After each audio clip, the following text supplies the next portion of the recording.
that allowed a disruptive market to emerge, which was the personal computer.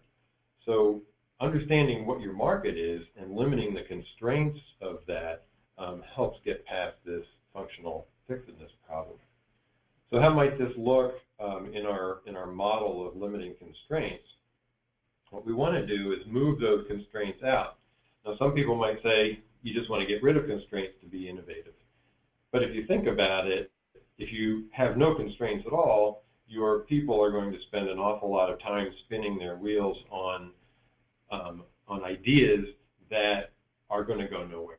And maybe they'll go nowhere because they're just not practical, or because there's some reason that they just won't fly within the company even without these constraints. So it helps to have, actually it helps innovation to have focusing constraints. Ideas build on top of each other. And if you have a broad spectrum of ideas that don't relate to each other very well, it's kind of hard to create that synergy. So the focusing constraints help a lot, and I'll talk a little bit about how to actually do this.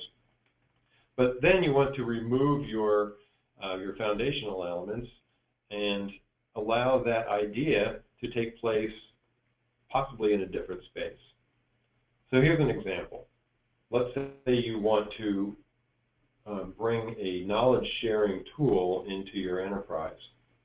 The limiting constraints might be things like the assumptions that the tool has to be commercial, has to be reputable, has to be off the shelf, and maybe that it has to be internally hosted because the information that is being shared can't be outside of your firewall. Maybe there's an assumption that it has to be inexpensive because it's an internal tool and there's no